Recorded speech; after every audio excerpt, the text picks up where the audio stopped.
Okay. Yeah. Okay, I'm carrying on. It is not the practice that in the two-man syllabus work, whilst it will be I can't even fucking read it. I'm so confused. And it's not her fault. She's just missed out a comma or a word. And I'm like, what? Can you get it up? Can you get it up? Just get it on your phone. Just get it on your phone. I've got my answer up. Go above it. It's the last thing. Yeah, but above that, you see, I've got the other question she's asked. Right, and Steve, I haven't got all them. I'm asking you to do is find the comment. I haven't got it. I've got it here. Look, I got them all here. Right, I'm looking for it while you're there, but I haven't got it. Right, it's not on it. All I've got is the answer. Right. Go to your latest one. Your latest one. No. Just check your latest one. It's on mine. On yours. Just look at your thing. I'm looking at yours. I've got to look at yours. I've just sent you the message. I've just sent you a message. Just check your message. All right. Jesus, this is what happens. You miss out a word or put a comma where it shouldn't be. So I've got to get to confused. you then, right? Hang on, I've got to get to you. Right, hello. Yeah. Right, okay. Yeah.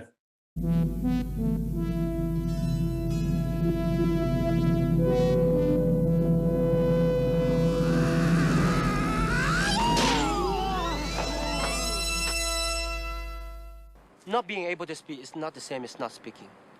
You seem as if you like to talk. I like to let people talk who like to talk. It makes it easier to find out how full of shit they are. What the hell did you just say? You are the new student. Come closer.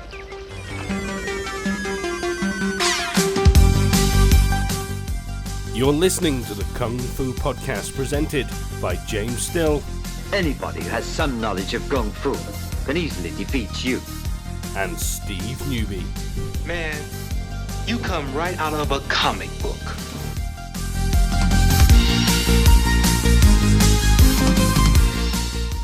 If you flash him, even for an instant, a defiant eye, he'll pluck it out. And if you throw any American sass his way, he'll snap your back and your neck like they were twigs.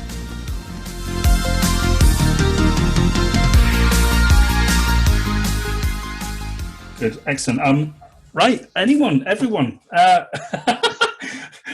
You got to smile this podcast. You got to smile, okay? I'm doing my best. I've cut my hair. You look like a DJ. You look like one of them.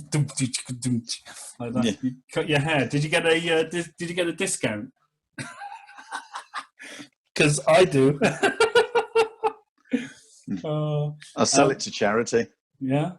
The length, so people can make wigs. The wigs. They're looking to make whiskers. Honestly,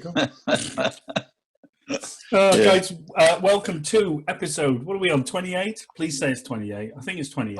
Something like that. Yeah, something. One of the episodes. Another, glorious episode of the Kung Fu Podcast. We're not at all a distressed ship in the international waters of Kung Fu. We're forever trying to be the optimists. No, not really. We do have the odd bitch now and then, just to be fair. But I'd like to start off just by showing you guys this funny clip from our friend John in America. Hey Steve, I got this DVD on the butterfly now, so I'd like you to see some of the techniques from it, see what you think. The first technique, the first part of it, okay, after the introduction, the next technique, the single sword, butterfly sword form I've just learned, starts like this. Yes. That was brilliant, wasn't it? Because, but it's Jake Mace related, of course. Yeah, well, from when we did that thing on Jake the Mace. Reaction video on Jake Mace. He tried to throw the swords up and catch it. Oh, So he did us a funny video. I tell you that's what, John in America. He encapsulated it perfectly. I loved it. You know, he could have been in. Could have been in. Keep them coming, John. You know, make a parody of what we do. God knows it's almost a parody in itself. But Yeah. never mind. How you been anyway, Mr. Newbie? Yeah, I've been doing well. Yeah, Yeah. I guess working a lot right now, just because of the COVID. A lot of students, trying to get back to their courses. So yeah, oh, for sure. For sure. Yeah. So I'm in the process of doing my motorbike license now. I've decided, you know. How many did you get out of what was it, 50? 47 on my theory test. 47 out of 50, which a pass is 43. Yeah. So I was quite chuffed with that. I was quite pleased. Yeah. You know. Oh, what we got here? Hang on. I don't know. Who's this? Who's this? Daniel, you have an intruder. Thank God. How's it going? Not bad. We can see your nipples in that T-shirt. Just back off. Back off. You know what that is? Don't you? That's fast food, that is. Oh, is it? Oh, my lucky, eh? Oh, for God's sake. Just ever the professional Kung Fu podcast. Yeah. So what we've got? Have we got some questions today? Are we going to talk about some Kung questions. Fu? Yeah. We're going to talk about some Kung Fu. Uh-huh. I tell you what, I'm going to start up by. You can't blame him because it is his room. It is his room. That's right. Yeah. But it's better. I think it's slightly better than being on a bed, if I'm honest with you. Yeah. Okay. Yeah. It is. Yeah. I love my bed. Yes. Yeah. But, it is a comfy looking bed. It is. It's a great bed.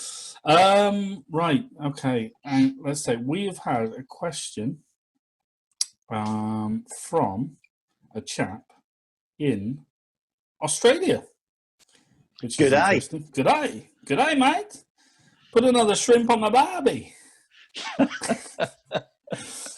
If I can find it. That's how to lose fans real quick, that is. My stereotyping Aussies. I did Neighbours, Home and Away, Heartbreak High. I watched them all, man. Crocodile Dundee. Good eye. That's not a knife. Oh, come on. That's too obvious. Okay, sorry. So it's from a chap called Daniel in Australia. Can't pronounce his second name, it's weird, so we do apologise. And he says, "Hi, Steve and James. Very much enjoy the podcasts. I was talking the other day with a fellow practitioner and friend of mine who essentially said karate."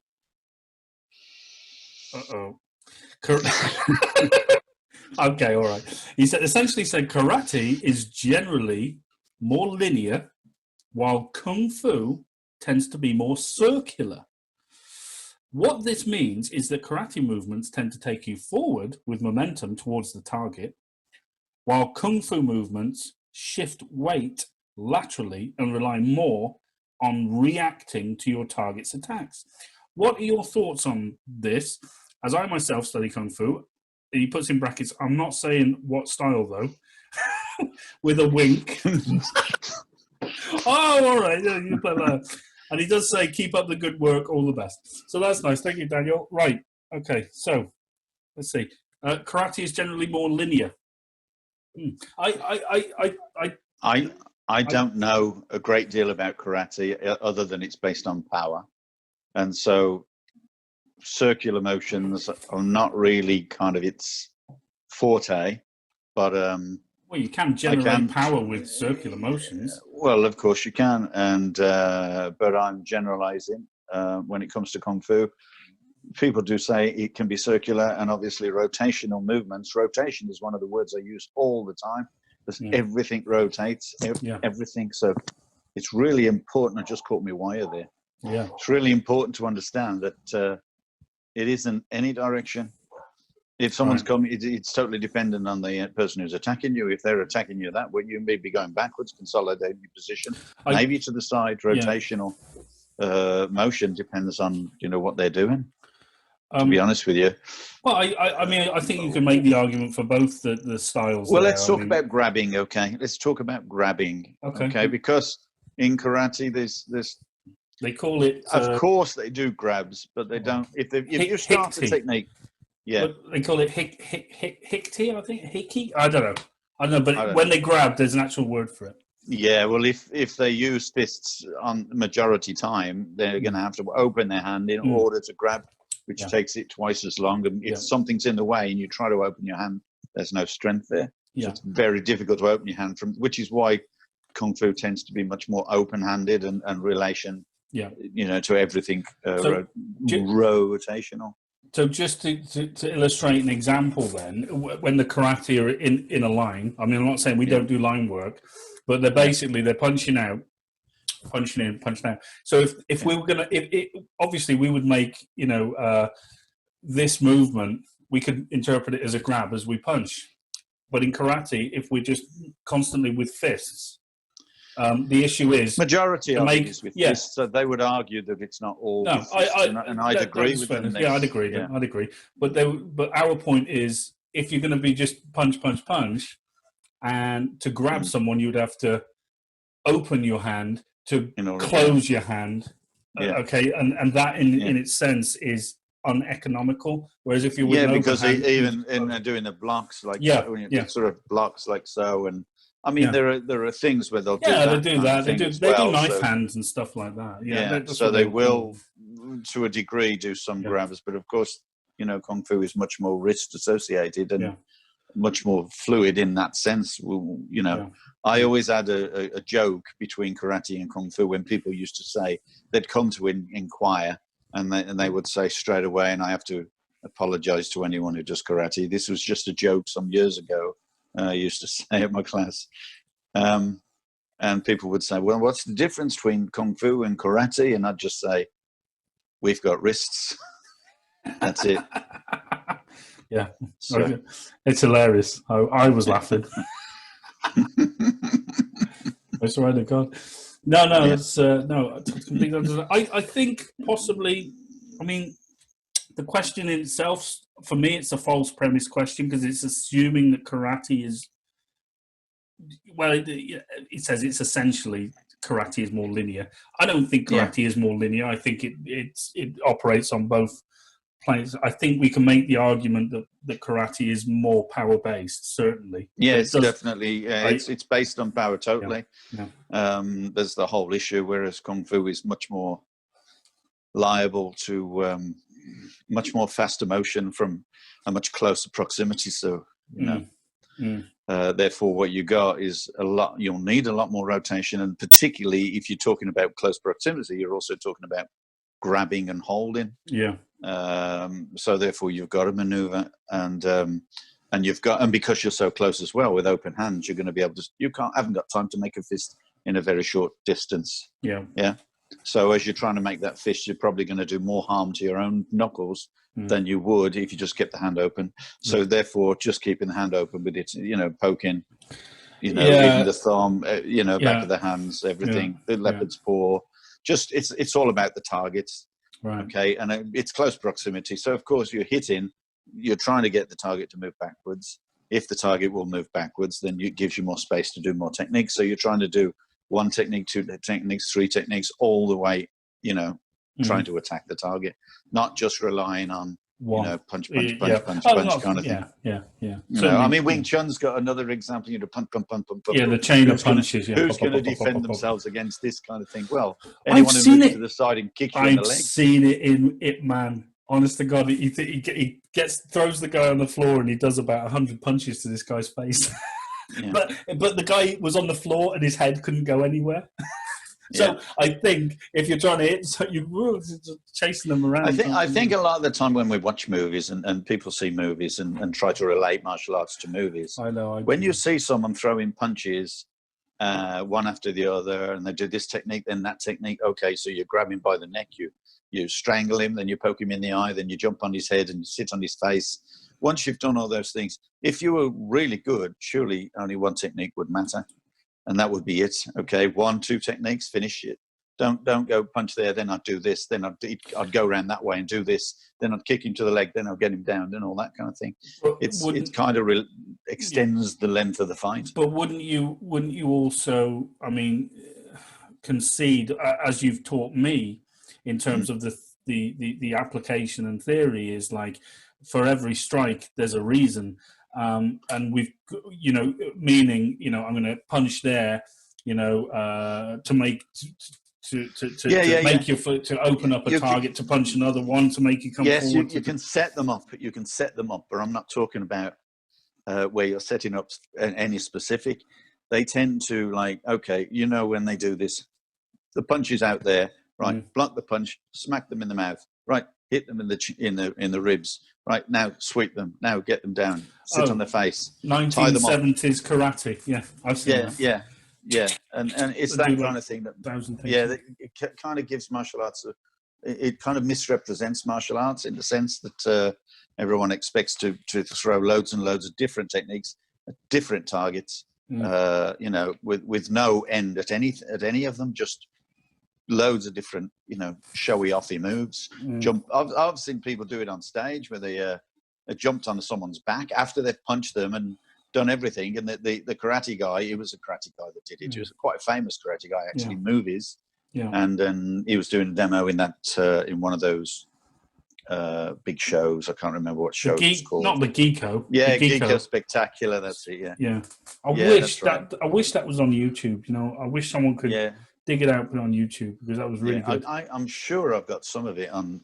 You had the VHS, because you gave it to me once. Yeah, and Bill Wallace was on there and all sorts. It was really good. Yeah. So that's right. We had Bill Wallace on there. I watched them all, and anyway, this guy did this karate thing. And he had some, obviously, British karate guys come out. They did the classical step and punch, Mawashi Geri kind of thing. Right. No, is it Mawashi Geri? Isn't that a round kick, isn't it? I don't know. I thought, isn't that a throw? No, I don't know. I don't know. You can't even do the Chinese. Don't attempt the Japanese. Mawashi Geri, King Geri. Yeah, Mawashi Geri is a round kick. King Geri is a front kick. Yeah. King Eric. So I don't know where a punch is. I've forgotten. Huh? I've forgotten where. I've forgotten where it. I forgot where a punch is. So I apologise to any karate people. I really do. It's a punch. So yeah, basically he's doing a step and a punch, and Christ, that's annoyed me now. That has, because I used to know all those things. Karate was the first thing I did when I was 13. Yeah, karate. I was 10 pence a lesson. 10 pence. I had karate as a youngster, like real small, like when I was about like 8, 9, 10 maybe. Yeah. And I remember, because it wasn't karate, because it wasn't doing katas, but I had the suit and everyone, all the kids, you know, what we're doing karate. And the one thing that I taught us, and it was great, he's a black fella down at the Blind College in Hereford. He's brilliant. One thing he taught was put your guard up like that, put your guard up like that. And of course, as kids, you know, like that. And I remember getting into a fight at school.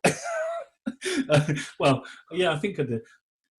And anyway, someone was sat down and they tried to swing at my head, and I went like that, and it blocked it. And I was like, "Oh, I can do karate." I feel great. I was on cloud 9 for ages. It was brilliant. Yeah, I didn't hit him or anything. I'm sorry. No, it's all right. I was just saying this guy did the classical step and punch. Yeah. And this guy kind of blocked it, punched him in the face, punched him several times.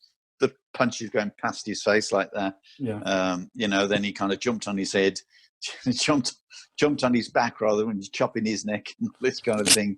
It was quite a bit over the top, you know. Loads of different techniques while the guy was standing there like this. Oh. Have you seen the one? Have you seen like one of these? Have you seen the one on YouTube when it's all these like fake martial artists and bullshit though and stuff?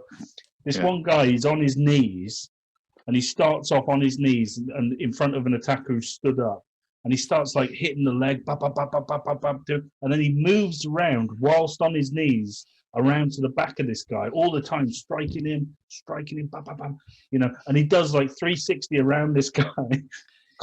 Hit him about like 40 times or something while he's moving around, and it's just like, what? And he's like trying to show him.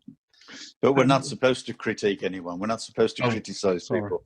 That doesn't happen on YouTube. It doesn't happen on the bullshit martial arts or anything like that, does it?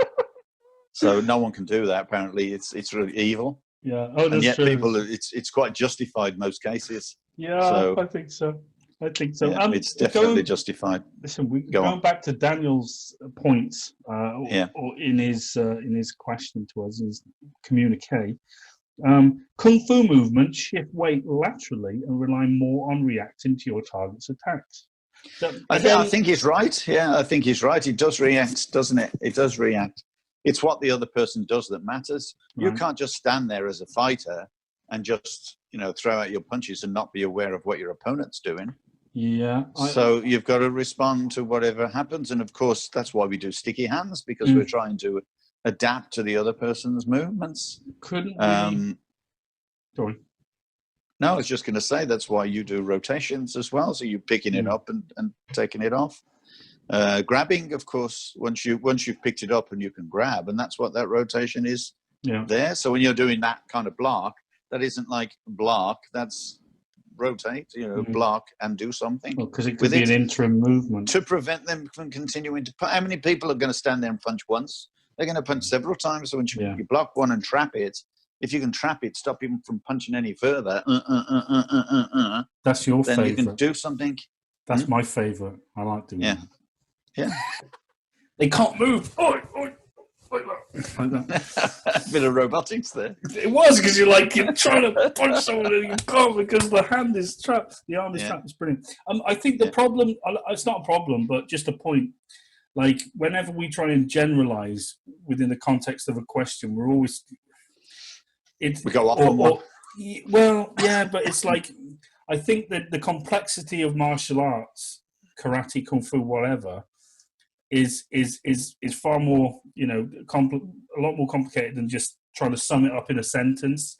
So it's like, kung fu movements shift weight laterally and rely more on reacting to your target's attacks. Yeah, I get what you're saying. You agree, but that's a massive, expansive point.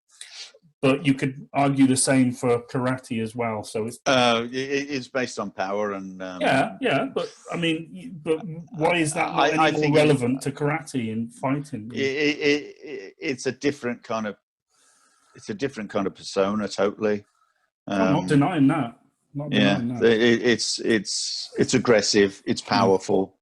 It's intent on inflicting as much energy as possible. And to do that, you need to be going in one direction. Okay, it's very difficult to do it in two different directions at the same time. Kung Fu, however, is responding to what the other person's done. Responding and using it to your advantage. It's a bit like saying, you can't do it with karate. You can do it with Aikido, okay, or you can do it with jiu-jitsu, where you're responding to a person attacking you and you work in a linear manner to throw them. And Kung Fu is the same thing. There's a lot of throws in Kung Fu. We don't use it that much in Lao, but there are an awful lot of throws in Kung Fu that, are decisive in just after someone's grabbed you, especially when you're close on. Yeah. When you're close up. So close-up fighting is a totally different animal. And I don't think you can fight close up with... I think this kind of thing. Yeah, I've seen some. There's a really good karate guy on YouTube called is it Ian Abertheny? I've got a book of his somewhere, but basically, and I say I don't particularly like the aesthetic of karate. I just think it's too sort of solid and lacks sort of grace. Not grace, but flow in motion. It can be beautiful in demos. What I'm trying to say is no, but it's very masculine to look at it, and I like the look at. I like the feminine side of the flowing and the ba. But this guy's really really good. It's Ian Abertheny on YouTube. Look him up, and he'll talk and he'll break down the katas and his interpretation of what he's doing. Hikti, and because a lot of people don't understand that pulling back could be a grab as well. So that was one of his things that he was saying, and but intelligent guy, quite knowledgeable about his subject of karate, certainly. So look him up. But any other points on that, old man? What do you reckon? No, I just agree with what he said. It's. He actually answered his own question in it, saying that it's, one is linear and the other one is more rotational. And I think I'd agree. because I don't agree that karate can be used a great deal offset. It's like bomb, turn, bring in the foot, step out, do it again. Step forward, step backwards, it's very rigid.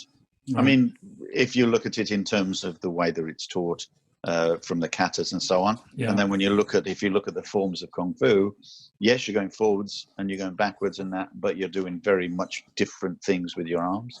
So very much linear and continual technique after technique after technique in one direction. You do the bang, bang, bang kind of thing. That's one of the things you do start to notice. Like, I mean, whenever I see sort of either a taekwondo pattern or a lot of karate katas, like you just said, you see the moments within that kata, the form, the pattern, whatever, when there's wasted time and wasted sort of effort and energy. And I think when we do kung fu, certainly the forms with Lao, which we're all the time thinking about the forward direction and trying to create as much sort of energy in the direction. You're closing the gap. There's no such thing as moving backwards, which is why I always say when someone does a technique, we consolidate the stance as opposed to step back. Because if someone's attacking you and you move with them, you're not stepping back. In effect, you're consolidating your stance in the same range all the time. Mm-hmm. So you're not stepping away from him. No. You're stepping with the movement. Yeah. Okay, so you can be stepping that way and you can be stepping that way. That's not stepping back. Yeah. That's with the movement. Yeah. When we say, I mean, when we move back from an attack, we gain the maximum time to react. I mean, isn't it sometimes preferable to step back? No, but you're stepping with him if you stand there. Yeah, but this is the point I'm trying to get you to react. The point you're making is you're consolidating and you're not actually moving. But if we're being specific about words, okay, not actions, just words, when you step back, that implies you're increasing the distance between you and the opponent. But no, it doesn't. This is moving backwards. Yeah. Right? Okay, if the attacker's coming with you, you're moving back. You've got that extra time. If you stand there, you've got less time. Right? If you move that way, you've got less time. If you move that way, you've got less time. If you move that way, you've got less time. But they all have their advantages. Yeah, right. Moving back just gives you more time. Standing still doesn't. And moving forward doesn't. Moving sideways doesn't. So moving backwards gives you enough time to consolidate your position and respond. Yeah. But if you don't move, you have to. That isn't, because that's out of range. All right. As soon as you go out there, you're out of range, and you're giving him a chance to kick. Where you're going backwards, so it's going to be difficult for you for at least certain ways of responding. If you consolidate your ground, if you hold your own ground, you're working off the attacker's time predominantly because you're waiting for them to move. Unless they don't expect you to stand there. No. But if you close the gap by going forward, that is what we call the optimum time. That's right. Didn't you watch that? You watched that thing you sent me, obviously, that two people to having that proper fight. That guy was swinging his arms like, Hungar or Choily Foot or whatever, he's swinging, and that guy was trying to get away from him. Remember? And I said to you, he's doing that. If the guy was to move forward and just put his head forward, the guy would walk straight into his head. But it's very difficult. Then it ends up on the floor, of course. So it's totally dependent on whether he's successful or not. Right. But it certainly would be a much very, very powerful blow with the head if the guy's swinging and coming straight at him, and he just, instead of trying to get back away from him all the time, that he was just to come straight inside. Right. It's very difficult, isn't it? Yeah. It's like a boxer, same kind of thing, Yeah. Big swing, come inside, boom, and as close as you can. Makes it very difficult as the guy's swinging around you and you come inside and you're hitting. It makes a difference. Right. So, what do I know? Making it up as I go along. We can talk a good fight. Yeah. Well, okay. So thanks for the question, Daniel, and the best of luck. I'm glad you enjoy it, and send us a video.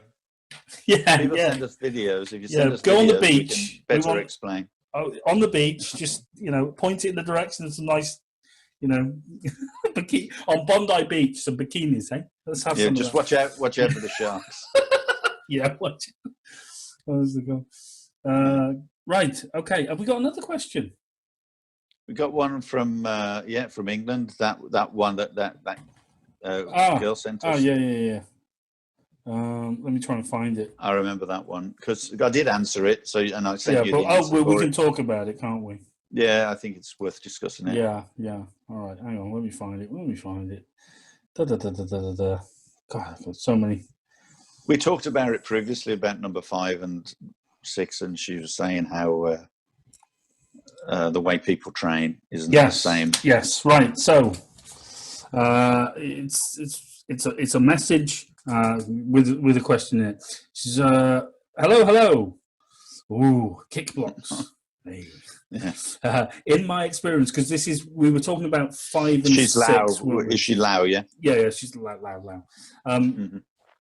We were talking about 5 and 6 kick blocks, and this question was this. Yeah. Message. Well, she questioned what we were saying. So says we love that. Absolutely, it's great. Okay, so you're going to read out this one now. This is what. Ready? Yeah. Okay, this is what she sent to you. Hello. Oh, kick blocks. In my experience, the biggest debate I have is always to do with distancing.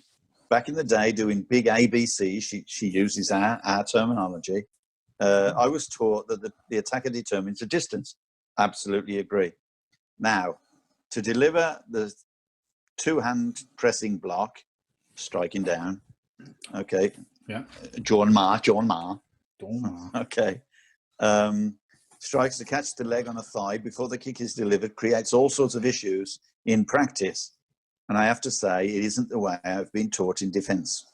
Okay. So the concept itself makes sense. I'm not denying it. The reality of delivery is that often the kicks are not completed. Well, that's true. That's not reality, though. That is people training and not delivering their kicks. That's compliance training. That's compliance training. Compliance training. My answer to her, and I can read that as well, but I could just say it now, is basically that, yes, compliance training. No one suggested that you have to kick fast and hard when you're training, okay? But you do have to kick reality, realistically. Now, if I'm going to do a punch to you, James, okay, and we're training in a class and I do a punch and I leave this much distance, then that's not a punch. No. I've got to hit you when my arm is like this, and then I've got to push your body. So I can't do that fast because that would hurt. Yeah. So therefore, as we do it, we get to that point, touch the body, and then continue to push through the body. Yeah. What that means, if you've got a complete punch, but without pain, but it means also that the technique has been applied in its proper sense. Yeah. So if I was to do that, and then you was to block it, then it's a false block. No. If I was to get to this point, not a false block. Sorry. And then you was to block it. Yeah. Then of course, as it follows through, your block is continuously, working. You follow me? It's going to deflect. Yeah. Yes, it's applied at the right time. Yeah. Yeah. But it can be applied at the right time because the speed we're doing it. Yeah. Right. So let's go on with this question. Yeah. So she says the concept itself makes sense. Not denying it. The reality of delivering is that often the kicks are not completed. And this is what we're talking about. Now, what I'm going to do is I'm going to send them a video of me and Daniel kicking each other in the groin. Okay. And then at some point in time, I'm going to stop his leg from kicking me in the groin. But the point is the angles and the distances will be absolutely correct because literally he will be kicking me in the groin and I will be kicking him in the groin. Yeah. We train that. So, and then she'll be quite, she'll see it and she'll understand the concept. Okay. So they're pulled, obviously. So the kick is delivered to completion and you're on top of each other, hitting shins and bruising heel palms, etc. Well, yeah, you will do if you do it too fast and too hard. But then you've got to... There's an element of contact, though. You've got to have an element of contact. Yeah, there's got to be an element of contact. And sometimes there's got to be an element of theatrical license. That theatrical license has to be as correct distancing. Yeah. You can't make theatre if the distances aren't correct. Okay? You can't do a sword fight unless the distances are correct. But remember when a while back we were on the podcast when we were talking about doing the hand blocks and kick blocks, and I mentioned that we've put together a long form of them all together. Yeah. But Yeah. with the basis of you're at a closer range, you're within sort of I don't know Yeah, what you you've got call to it, be. stick in hand range or whatever Yeah, you want to call it. But the point was, it was a lot closer. So yeah, real range, a real range, basically. So it was more honest, you know, a as real, opposed a to realistic. Yeah, more realistic, as opposed to the start of a kick block when if one person gets the range wrong, or if one person can't judge the distance properly, that negates the true practice of it, I suppose. Yeah, yeah. In a way. But of course, you're doing it at speed with each other at a reasonable speed that is not going to throw in lots of energy. No. Of course, you can increase the energy. It's like you can punch at people and not throw the energy, but then you can punch at boxing, you know, kick shields and stuff like that, or pads or bags with as much energy as you like. Okay. Are you after that bloody fly again? Yeah. You've got to wait. Hang on, I'm going to read this while you're doing that. Sorry. I was hoovering them off. Okay. She says, but now I know you say you need good attackers, right? So it says here, completion that you're on top of each other, hitting chins, bruising palms, etc. It goes on. Now I know you will say you need good attackers. Well, yeah, good attackers, but also attackers that are going to work with you. Yeah. Okay. I'm not suggesting that they just hold their leg out for you. I'm saying you do it at speed, but you just simply relax the amount of energy you're going to throw. Okay, because you can add that as you develop. When the person knows how to defend, when the person can defend it straight off, you're going to be able to build up that to that point. The correction comes in the distance of the attacker, so that the kick is all but a foot distance away, as if hitting a focus pad. Thereby, the press hits the shins and pushes the leg down. Well, it misses the point then. It completely misses the point because you're holding the kick back. And so then the target... it becomes irrelevant. It becomes wrong target. Okay, so if you're kicking if you're aiming to kick a focus pad, for example, that's not a target in relation to your body. It's a target. What I mean is, it's the target out in front, whereas we're dealing with a target on your body. That's actually there. So yeah. So it says here. I get it. I get what she's saying. Yeah, totally pressing hits the shins and pushes the leg down. The defender, having consolidated, has taken the body away from the intended strike zone. The consolidation or the movement of the body should be exactly the same time as when the kick comes, because you've got to be there to attack the leg, because it is an attack. It's not a block. It is an attack. So you're attacking the leg, consolidating your position at the same time, so you can then deliver energy from a position of energy, from a strong point. You can't be flying backwards, knock something back, and then try to come back, because you're still on your way that way, backwards. So you've got to consolidate your position. But it's not strength on strength, because because you're intercepting the kick. In theory, you're intercepting the kick before it's even developed. So once it goes past a certain, point, you're going to struggle, because then if you think about the pressing, you're dealing with leg power or leg mass and weight versus wrist power. But not only that, you'll be dropping your body. But even so, that's a lot of. But it only works. Yeah, but leg power only works when when it's in full swing. Yeah, right. So this is the point. If I was to try and punch you from here, then I'd never get as powerful a punch. As out there. So. Down. Yeah, so, same thing. So, but I'm saying is, if people mistime that, I would argue that the wrist is a hell of a lot weaker than the leg. Yeah, it is. To compete with that power on a collision is not conducive, and that's why you're going to get it before it starts to develop that energy, which is why you have to be above the knee, because it's the slowest part of the leg. It's the first thing to move. That's why you're going for it. It's similar. It's similar in principle to if you think someone's going to throw a punch, you just hit them on the shoulder, bang, exactly. Like that. So the punch hasn't even developed. So exactly, that's a good example. I think I've got to the end.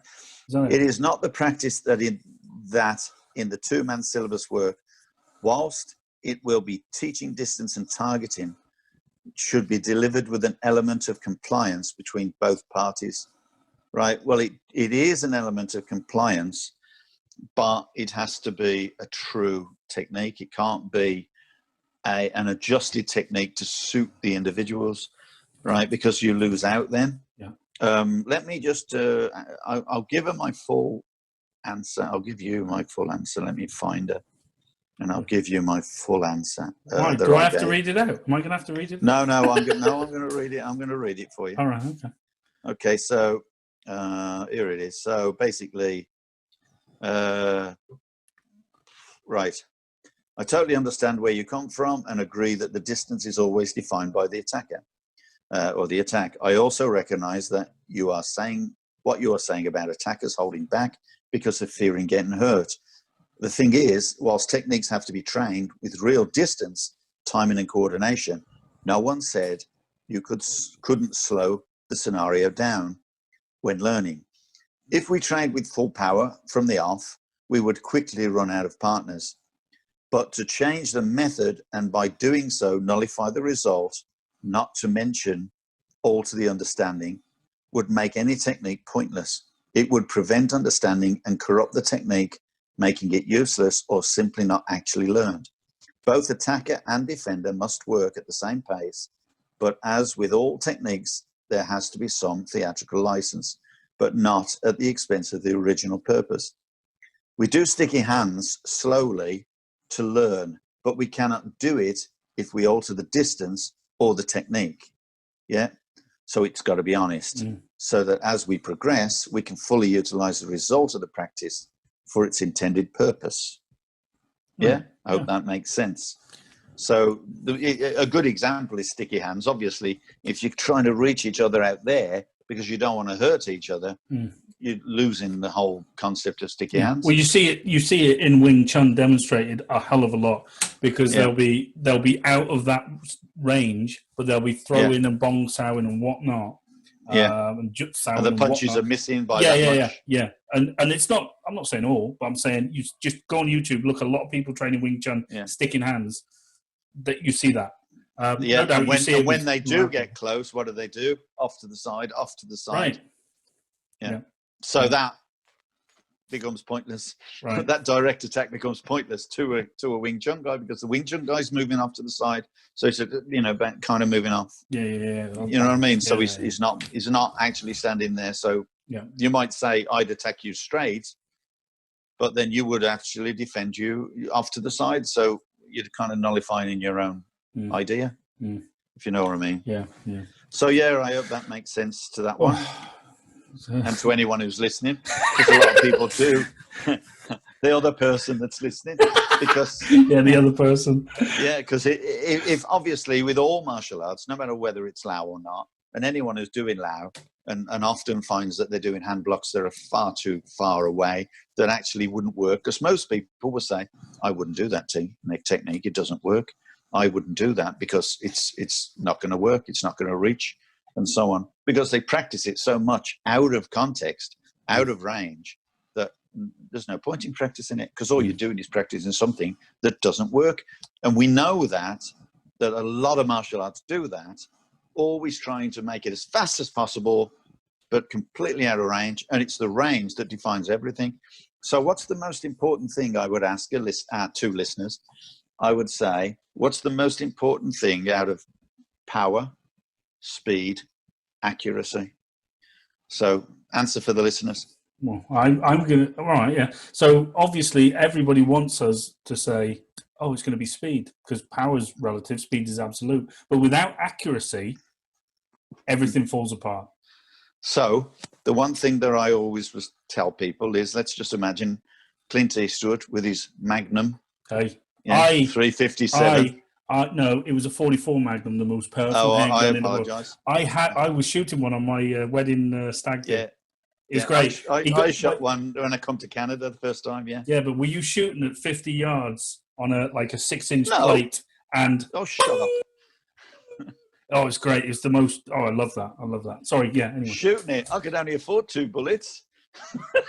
I didn't pay for them. It was my stepbrother. He said, "I've gone to my father-in-law and I borrowed some guns." He said, "I've got what's the most iconic movie gun?" He says. I went. I said the Beretta, like in Lethal Weapon. He said, Clint Eastwood, Dirty Harry Magnum. I went, no way. Anyway, sorry, go on. Yeah, so let's just imagine I'm Clint Eastwood, and I've got my 44 Magnum, most powerful handgun in the world. Gun in the world. Could blow your head clean off. You might as well do this, James. Sorry. I can do the eyebrows and everything. Yeah. Okay, so if he sticks it against your head and pulls the trigger, no matter how fast that bullet is, no matter how powerful that gun is, if it isn't pointing at your head properly, it's going to miss. Might deafen you, but it's not going to hurt you. Yeah. So the point is, accuracy is the most important thing. So making sure that you're accurate and not fast and not powerful, those are irrelevant until you get accuracy. So that's why you've got to have that technique at the right range. Yeah. And true to yourself. Okay, I think that ends that quote, really, doesn't it? I think but if so. you want to do the whole Clint Eastwood thing with the eyebrows and everything, then please do. That would be. Now I know what you're thinking. Did he fire 6 shots? No. Did he? No, I'll start again. Now I know what you're thinking. Did he fire 4 shots? Oh, no, I can't remember now. 5 shots or 6. No. Now I know what you're thinking. Did he fire 6 shots or only 5? Well, truth is, in all the excitement, I kind of lost count. But being that this is a 44 Magnum, the most powerful handgun in the world, and could blow your head clean off, you've got to ask yourself a question. Do I feel lucky? Well, do you, punk? I think that's it. Thank you. See, you get this level. I only did it so I could see the eyebrows. The eyebrows. So Roger Moore's got nothing on me. You reminded me of Jim Carrey doing it. Brilliant. Oh, it's grainy. Oh, Jim Carrey's amazing. Yeah. Okay, have we got any more? No, that's it for sort of for the questions. I think we'll keep this one brief because we were going to do the whole podcast, including the last one we did, but we decided to split them up. So we'll keep this one a short one. But what we will finish with is talking about kick blocks 7 and 8. That's because that other one is the reprisal. Oh yeah. If you're still with us after that last one, but Jesus. Okay. Go and listen to it. If you haven't listened to it, knock yourselves out. It was. It's just being honest. Yeah, being honest. You can't. At least we're honest. Okay. Kick blocks 7 and 8. We just got to keep it kung fu today, old man. Script. Yeah. Techniques. What's a script? I don't know. Okay, kick blocks 7 and 8. Okay. So go ahead. 7 and 8. That's a Fu Jiao, isn't it? No, that was hand blocks. We did that. Oh, what we're doing kick blocks? I apologise. The clue was in kick blocks. Yeah, number 7. Yeah. I don't know what your excuse is. It's flipping. I know. I don't know. 5 o'clock in the morning for me. Side kick. Yeah, front kick, step behind, side kick. Yeah, so you left foot forward, you do a front kick, and then you quickly step behind and do a side kick. So it's the stepping behind and the side kick that's quite good for that one. Yeah. And people are pressing it down exactly the same as they would with the previous ones. Yeah. So that discussion that we just had with that question is relative to that. Right. Okay. The next one then is Bong Sao. Okay. So what a lot of people do is when they do the first block and then they do the Bong Sao, what they tend to do is they move backwards, which is fine because they've got to step away from the kick. So they're consolidating their position. Yeah. And as they do so, they then are actually, you are literally smacking against the calf of that kick. of the side kick. You are literally smacking that kick. The problem is, of course, it's going to hurt your opponent or your partner. So when they do the side kick, you have to be wary of it. You sort of guide it off.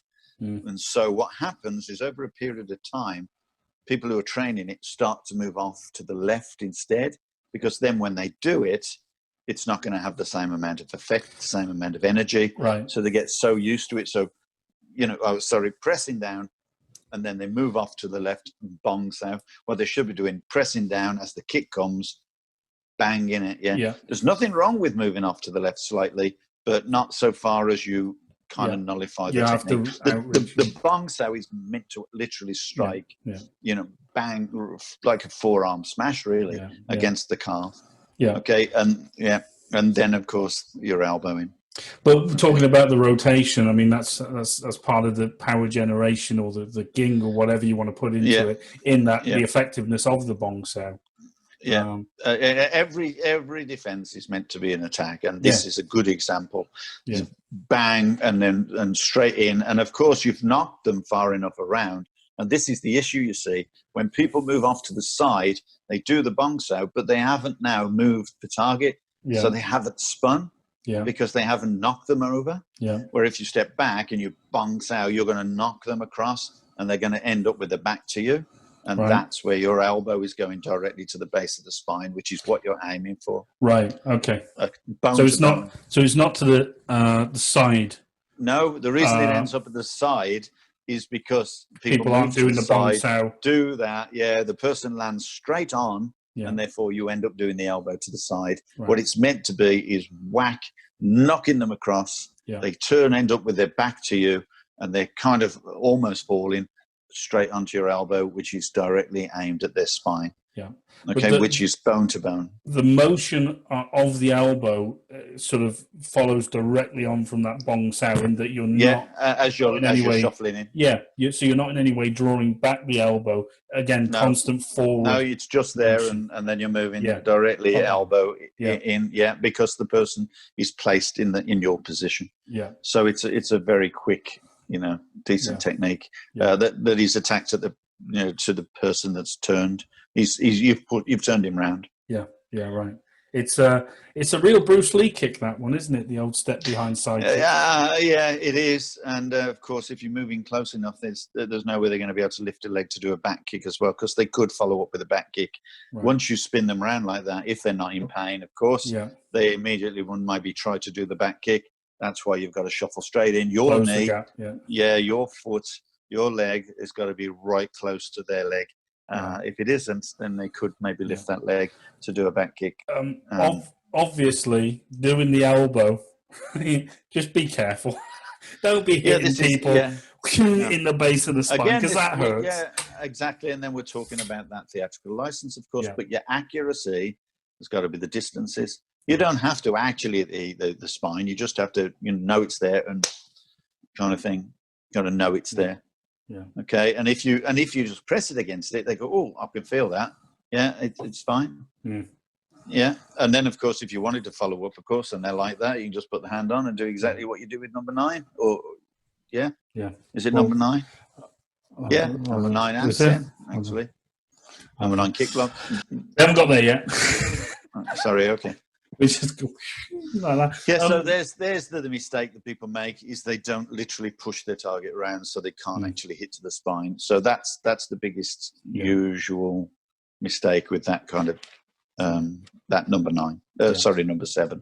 Yeah. Right. Okay. Brilliant. I to be honest, I think that's it on that one. I mean, I don't know what more we could say into recovery. If they'll step away from you. Step away. They're already got their back to you. Yeah, but that's just the formal recovery. That's if you hit them in the back, it's unlikely they'd bloody be able to recover. But if you're doing the formal recovery as the attacker, so you're having to step across yourself.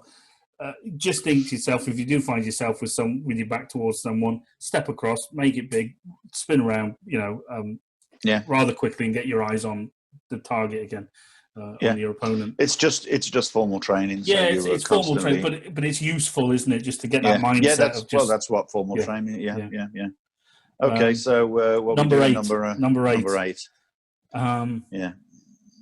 So again, How would you feel? this perfectly illustrates the point that we were making with the interception. Number 8. Yeah. Yes, it is. It is. Boom, moving in. Yeah. Yeah. The guy kicks. He goes to do a turning kick. We call it attempted turning kick. Yeah. Yeah. So you're just pressing down, moving straight in. So as soon as you press down, your arm is already there. So you just move in, bang. Now there's a difference here because some people will block and then hit with the same hand, and other people will block and hit with that hand. Okay. So people have different versions of it, which is quite funny. Okay, just for everybody, what is the kick block? Just for those people listening. Okay, so it's a front kick, an attempted turning kick. Right. So your left foot forward, you do a front kick with your right, then you go to do a turning kick with your left. Yeah. Okay, the right hand is going to block it down. Okay, press against it. The second kick. The first one is pressing down like so. Yeah. Okay, so you're pressing down normally. And then as soon as you press down, you'll move directly in as he attempts to do the turning kick with your forearm in position against his leg as he comes up. And a lot of people can't do really high turning kicks at this stage. Right. So therefore, the problem you've got here is people attempt to do a turning kick. But remember, a turning kick is supposed to look like a front kick. A side kick is supposed to look like a front kick. It's not supposed to be like that. No, it starts off in the same sort of starts way. Off in exactly the same place, which is why you can move in like so. The problem you've got is a lot of people attempt to do the turning kick and they've got it partially up like that. In reality, the groin is totally open. Right. So the idea of doing a turning kick in Lao is to do exactly the same as a front kick forwards, and then you bring it up, knee up, and then around after the knee's up. So it's when the knee is up that's when you're attacking. So you're literally attacking inside of the thigh, okay, one of the quadricep, just the inside of the knee. Yeah. So you're literally striking it, okay, as it comes up before it gets to become a turning kick, and at the same time then hit into the chest. Okay, and a lot of people, because they keep their arms up, tend to think, well, wait a minute, he's that close, I could just punch him. Well, when you're throwing a turning kick, most people in reality would tend to throw their arms back as they try to do the kick. So that's kind of what it's aimed at. It's aimed at kind of the attitude, self-defense type of attitude. That is the biggest, that is one of the biggest criticisms, I think, of that, is that why would you drop both hands at once and expose your top half? But that's right. I suppose if you think about it as an attitude thing, you just get in. Well, there's several different ways that people approach it or kind of solve the issue. Well, I've seen some people go up high, and like literally. I was just going to say, they've gone up high, taken the arm out the way, and then hit and then punch. And that's one thing I would teach as well. Right. I would teach that. That's that rotation. So I would literally teach that, and I have done in the past teach that. I'm not suggesting it's the right way. I think the right way is the way to stop that bloody leg coming up and then to thump him. Yeah. Okay. If the arms are there, however, are you just going to walk your face straight into his arms? Well, I'll be headbutting. If his arms are thrown, if his arms are thrown back, then you can do the technique like so. If his arms aren't thrown back, you've got to adopt to the technique to the the target. Yeah. Otherwise, you're going to find yourself doing something which you're going to be so used to, you'll do it in reality, and someone will just headbutt you by accident. Not because they intended to, but because they did the kick. You knock them down, they fall forward, smack you straight in the face with their head. So you've really got it. That's why I'm suggesting, maybe you can do that. Okay. Basically, that's it. Yeah. And that can be whether you're pressing the arms down, whether you're putting your arm into their elbow, or whether you're smacking them around the face. Okay. It totally depends on the target and the proximity of the target. That's why you've got to do these things slowly. Right. When we talk about the press, can you be sort of a bit more specific to our listeners and viewers about what exactly you mean by the press? I mean, some people are striking from the inside. First move of the first set. So the first move of the first set. Yeah. Right. First move of the first set, striking the inside of the thigh, which is up like a front kick, about to turn into a turning kick. Okay, so if you have your groin open to do a turning kick, like say they do in Taekwondo, where they lift the leg right up, then you're just exposing your groin. So in Kung Fu, all kicks are fairly low, okay? But we need them, the higher you bring the knee, the higher the kick will be. So in this case, where we're trying to get the leg a little higher for the purpose of the exercise, but it doesn't have to be, because guess what? If you've got a good low stance, you're going to be lower than the person in front of you. If you're a defender of smaller stature than a guy attacking you, which is how it's meant to be designed, in other words, to defend yourself against bigger people, then the process works, because you're in a lower position. And therefore, it doesn't matter how low he does his kick. If it's a standard turning kick, you're going to be able to strike at it because you're a lower person or shorter person. So that's what it's really designed for. And the problem we've got, of course, as we're different sizes and we have very small people attacking very big people, in a scenario, in a class, that's not realistic so much as it would be a big person attacking a small person. But of course, all scenarios are valuable. Yeah, sure. I think it does sort of, obviously, we talk about social diversity training, martial arts, different people, different sizes, all the rest of it.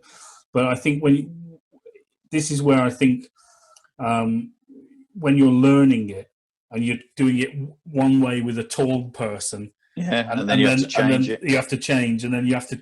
But a lot of people don't change, and then they go, well, it don't work. Yeah. Well, it's because they don't adapt. They can't adapt it because they haven't got to that point where they could adapt. Right. And this is why it angers me so much when people are doing the traditional Kung Fu, when they're doing Lao, and, this is a criticism, which, I'm quite open to criticism.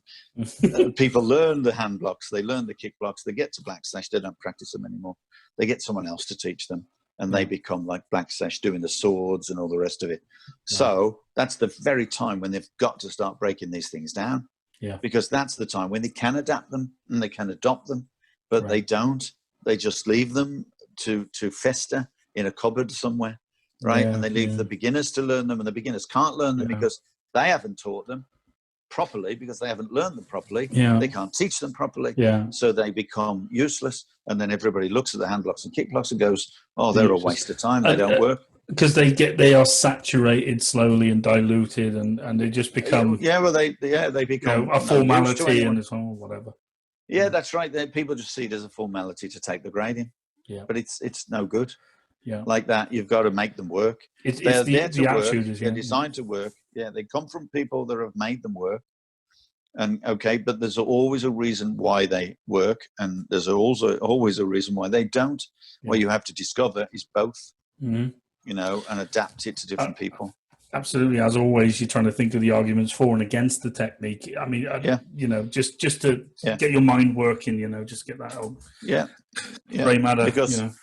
Because in learning those things, you learn so much more. Instead of going off and start learning some big set somewhere else. But equally, if you're black sash, then teaching them, you're learning so much more as well.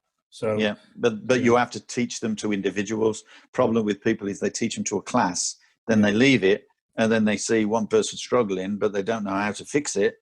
Whereas really, what you've got to do is teach it to each individual couple. Okay, so when you've got different group people, and when you change those partners, the social diversity completely changes in an instant. Of course, So you don't have people who know each other, who have come to class as friends, staying the same. They must adapt. They must change. Partners all the time, changing partners. Social diversity. That means you've got so many more options and ways of learning the same thing. Sure. It becomes so much more valuable. Yeah.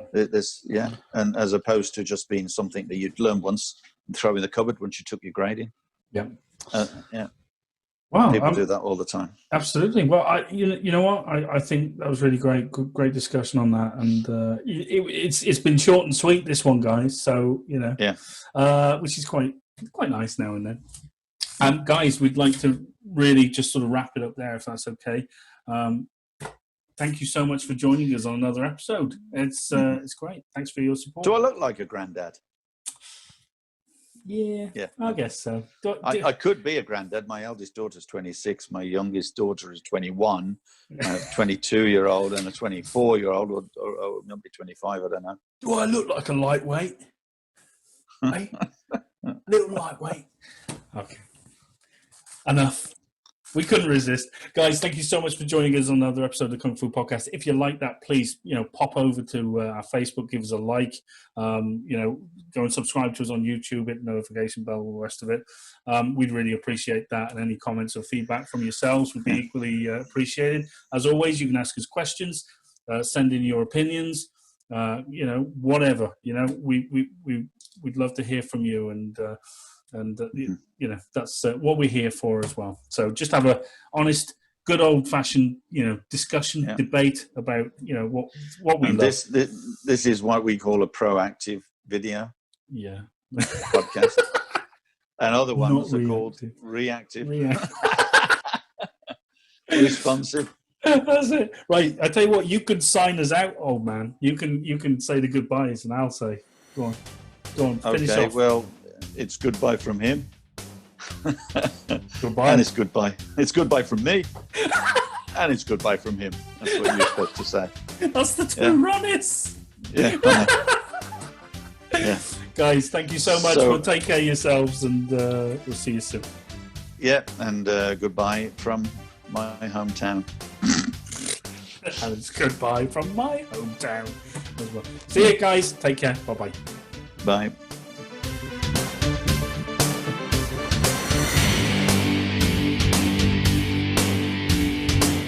Concentrate on your enemy's weak points. The eyes, the throat, the knackers. Hi guys, thanks so much for joining us on the Kung Fu Podcast. If you like that and you want to find out more about us, you can head over to Facebook, Twitter, Instagram or YouTube and find us under SJN Martial Arts. And also guys, this podcast is available on Podbean and iTunes. So until next time, take care of yourselves and we'll see you again on the Kung Fu Podcast.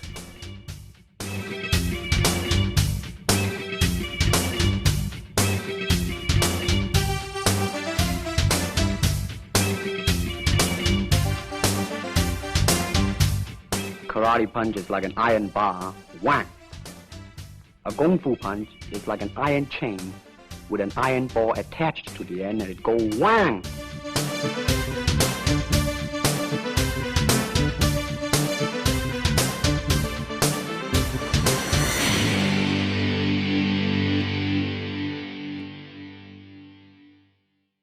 Can you break a log like that? Don't know. Never been attacked by a tree.